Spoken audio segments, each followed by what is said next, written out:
Bonjour, vous êtes bien sur Histoire d'en dire plus. Aujourd'hui, on va continuer à parler de l'animation image par image.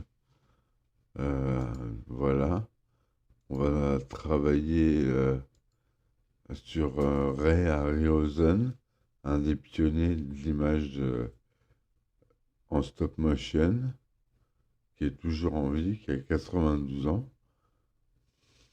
Ah non, il est mort, pardon, en 2013 à Londres, au Royaume-Uni. Donc l'animation, pour vous rappeler, l'animation image par image, c'est une animation qui est animée, une image, puis déplacée un petit peu, et reprise en photo, puis déplacée un petit peu, puis reprise en photo, et ce 24 fois par seconde, donc pour donner l'illusion d'un mouvement. Jusqu'au cinéma, la vitesse de défilement d'une caméra est de 24 images par seconde. Et c'est grâce à ce procédé qu'on a réussi à animer des films avec des animaux en pâte à modeler, comme on a pu voir dans l'épisode précédent. Donc on va faire une petite biographie de Ray Harryhausen.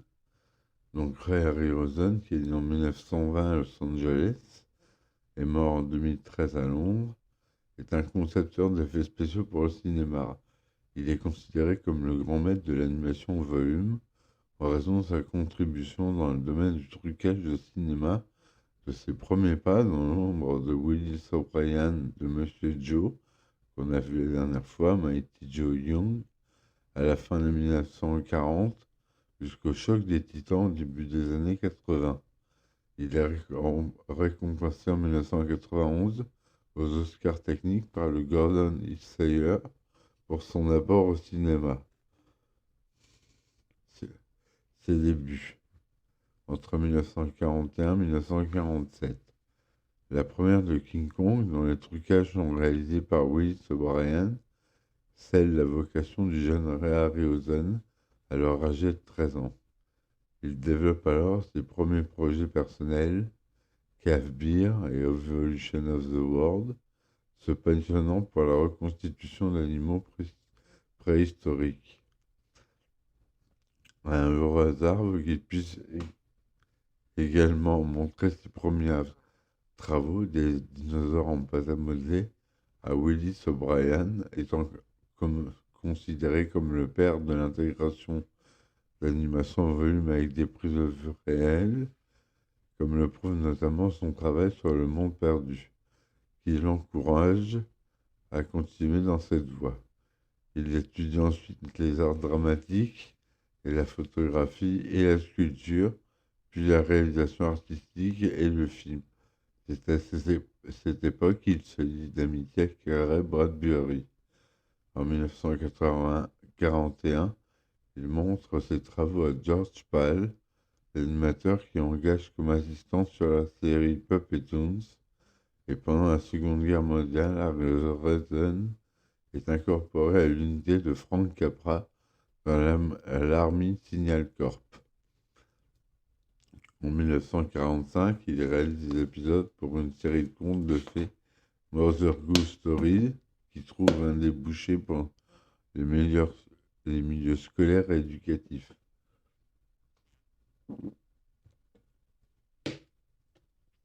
Il est aidé par sa mère pour les costumes et son père pour la fabrication des accessoires et des armatures.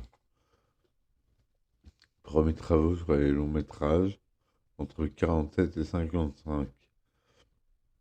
En 47, Willis O'Brien l'engage pour être l'un de ses deux assistants sur le tournage de Monsieur Joe et lui laisse l'ensemble de l'animation du gorille. La qualité du travail développé, aussi bien en termes d'animation que d'intégration, montre clairement que Harryhausen a dès lors le talent et la maturité pour développer des projets personnels au cinéma. Cette nouvelle étape se fait sans O'Brien, qui n'arrive rapidement plus à concrétiser aucun projet. En 1953, Harryhausen signe les effets spéciaux de Le monstre des temps perdus de Gênes Laurier. Harryhausen y poursuit son travail d'intégration image par image avec des plans d'acteurs dans des décors réels. Ce film constitue son premier succès personnel. Les années Charles Ashner, entre 1955 et 1980. En 1955, Harryhausen rencontre Charles Ashner. Leur collaboration dure plus de 25 ans. Schneer s'occupe de la production, Harryhausen du scénario et des aspects techniques. 12 des 15 films que Harryhausen signe sont produits par Schneer, avec quelquefois Harryhausen comme coproducteur. Le monstre qui vient de la mer est un coup d'essai pour lequel Schneer espère profiter visiblement du succès du monde des temps perdus, le film développant une thématique très similaire.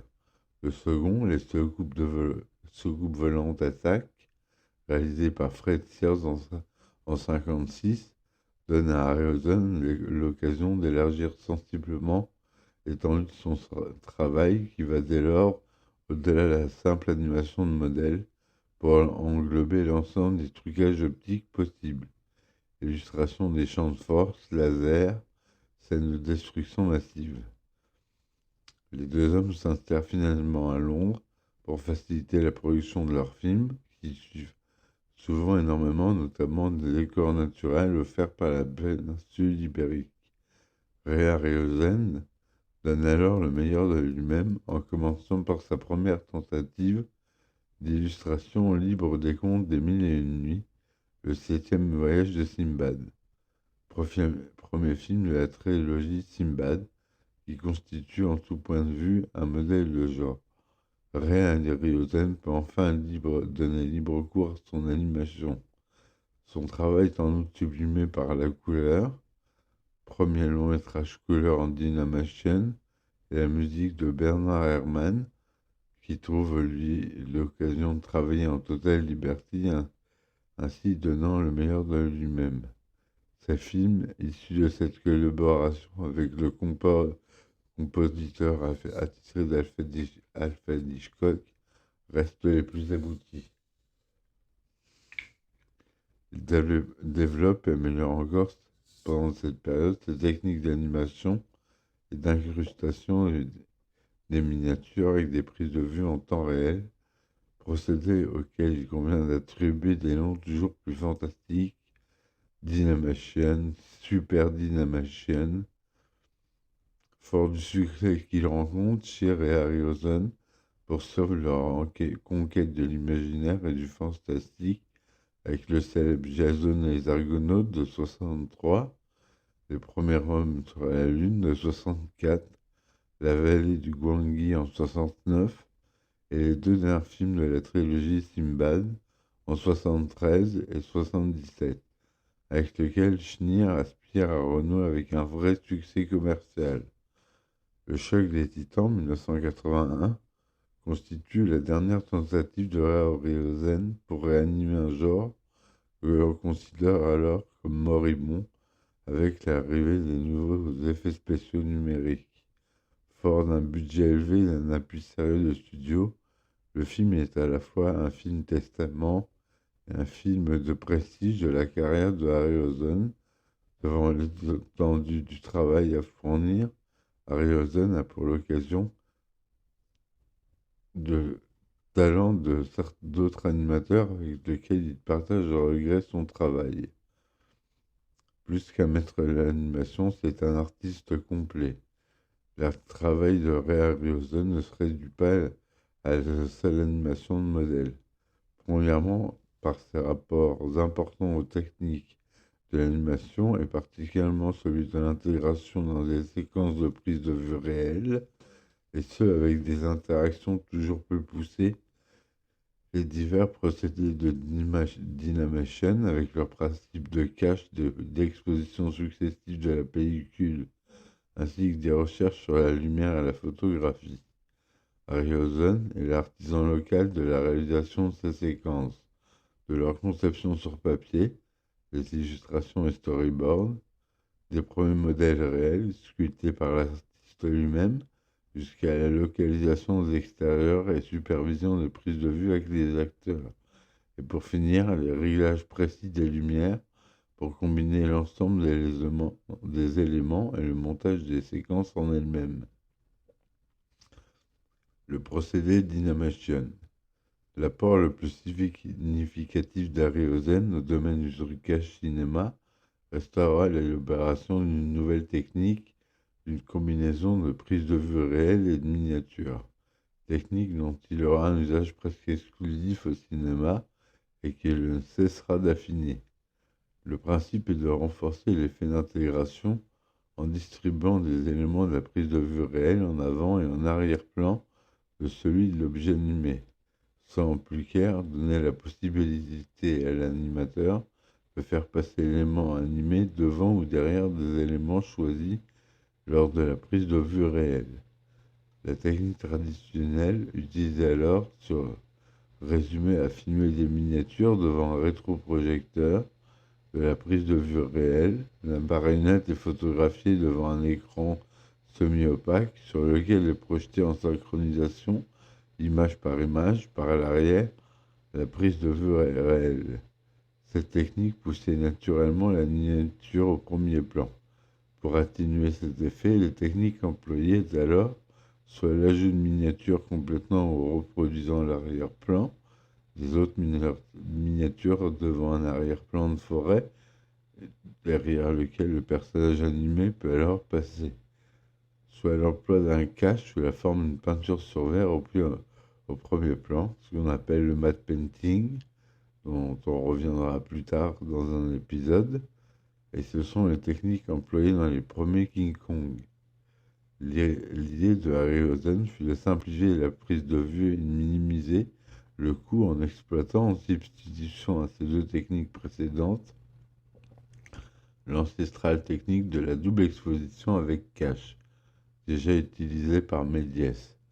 Le film est exposé 2 fois. Les portions de l'image sont déjà exposées étant masquées par un cache noir placé entre le sujet et l'objectif, ce qui donne donc la pratique pour la Dynamation. L'exécution de l'animation devant la rétroprojection avec un cache, masquant toutes les portions de la prise de vue réelle que l'on désire, ramène au premier plan. Puis une seconde exposition du film, obtenue devant la rétroprojection, seule cette fois-ci pour cache le complémentaire du cache précédent, afin d'imprimer sur la pellicule le premier plan sur les portions encore non exposées de celle-ci. Dans la pratique, Harryhausen avait régulièrement recours à des expositions complémentaires de la pellicule pour des effets de lumière ou des effets atmosphériques, feu ou fumée. Les héritiers. À l'aube des années 90, devant l'animation en volume intégré à des prises de vue réelles, fut définitivement scellé devant la démonstration convaincante du potentiel de l'animation calculée, et c'est Jurassic Park, sur lequel Harryhausen fut consultant à titre honorifique, sonna comme une oraison funèbre pour l'animation en stop motion. L'animation en volume pur connut une revanche et un regain d'intérêt considérable, porté par le travail des studios de Will Wheaton aux États-Unis et avec Hardman Animation en Angleterre, à travers de courts clips ou films publicitaires. Ce fut cependant le retour au format long métrage qui concrétisa cet élan, avec par exemple L'étrange Noël de Monsieur Jack de Henry Selick, produit par Tim Burton, accompagné durant la même période, pour une première exploitation commerciale en salle, d'une sélection des films Hardman Productions, incluant les travaux multi-oscarisés de Nick Park. Une référence à Harryhausen est présente dans le film d'animation Pixar Monstres et compagnie. Le nom du restaurant où Bob invite sa copine Celia au début du film, repas avorté lorsque Celia débarque en catastrophe, est Harryhausen. On le voit sur l'enseigne et sur les cartes.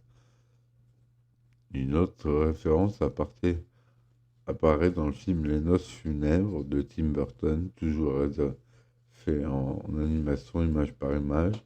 La marque du piano sur lequel joue Victor au début du film n'est autre que Harryhausen. On peut la voir sur la plaque de métal habituellement réservée à cet effet. À la fin du clip, Worried About Ray de The Hustler est indiqué, inspiré par les films de Ray Harryhausen. Evil Dead 3, dont les nombreuses créatures squelettiques sont animées en stop motion, constitue en grande partie un hommage aux travaux de Harryhausen. Et enfin, le film Pacific Rim lui est dédié. Alors, on peut parler de L'étrange Noël de Monsieur Jack, d'un scénario de Tim Burton, réalisé par Henry Selick, qui travailleront ensemble une partie de leur carrière. C'est un film d'animation réalisé par Henry Selick qui est sorti en 1993. Et il s'agit du 41e long métrage d'animation des animations studio Disney. Écrit par Tim Burton et interprété notamment par Chris Sarandon, Catherine O'Hara et William Hickey en version originale. La version raconte la découverte de la ville de Noël par Jack Skellington et ses tentatives pour importer la fête de Noël dans la ville d'Halloween. Le film devait être initialement réalisé par Burton, mais qui laissa sa place à Selick parce qu'il était trop occupé à tourner le défi du Batman 2. Le film utilise l'animation image par image en volume, a été particulièrement long à réaliser, s'achevant au bout de plus de 3 ans de production. Il fallait savoir que pour une journée de travail, il réalisait environ 10 secondes d'animation. L'étrange Noël de Monsieur Jack a reçu une majorité de critiques positives, tant de la part des critiques du public. Il a d'ailleurs bénéficié d'une nouvelle sortie en 3D en 2006, pour laquelle ses chansons ont été remasterisées ou réinterprétées. Le film a été nommé aux Oscars du cinéma en 1994 dans la catégorie meilleurs effets visuels et il a remporté le Saturn Award du meilleur film fantastique et de la meilleure musique en 1994. C'est un film d'un budget de 18 millions de dollars, ce qui est très peu par exemple comparé aux 28 millions de dollars de Aladdin de Walt Disney toujours. C'est un film tourné en 35 mm au format 1/78 pour 1 avec un son Dolby numérique et il a une durée de 76 minutes. Il est donc créé avec cette fameuse animation image par image et voilà ce que je voulais dire sur ce film que je vous invite à voir si vous ne l'avez pas vu, qui est un superbe film avec une réalisation. Si vous aimez le monde de Tim Burton, vous allez aimer beaucoup ce film.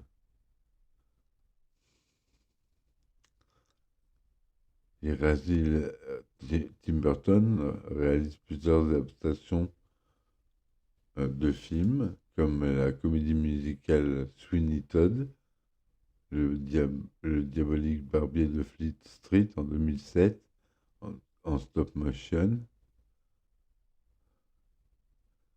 Puis il réalise et co-réalise et finance Les Noces funèbres et met en scène Frankenweenie, 3 films d'animation utilisant la technique de l'animation image par image et des marionnettes qui évoluent dans un décor réel.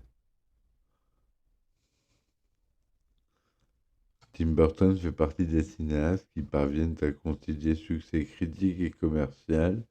Il a été décoré d'un signe de chevalier et d'officier de l'Ordre national des arts et des lettres par Frédéric Mitterrand en mars 2010. Voilà ce que je voulais dire sur Tim Burton. Et je pense que on a des animations d'ailleurs dans sa filmographie en image par image dans Beetlejuice, dans Mars Attack, dans Les Noces funèbres, donc en 2005, dans Sweeney Todd, dans Frankenweenie et dans Vincent en 1982, un court-métrage qu'il a réalisé et qui est son premier court-métrage en 1982. Frankenweenie est un autre court-métrage sorti en décembre 1984 qui s'inspire de Frankenstein version canine. Une version long métrage a été réalisée en 2012, Frankenweenie. On a aussi le film d'animation en image par image Les Noces funèbres, réalisé par Burton, inspiré de la légende de la mariée morte. Donc c'est une technique qui a beaucoup été utilisée par Tim Burton et aussi par d'autres spécialistes de l'animation en image par image. Donc voilà ce que je voulais dire pour cet épisode. J'espère qu'il vous aura plu. Si vous aimez ça, n'hésitez pas à lire les autres épisodes. Je vous invite à les écouter. Et je vous remercie de m'avoir écouté jusque-là. Je vous dis à ciao ciao. Salut.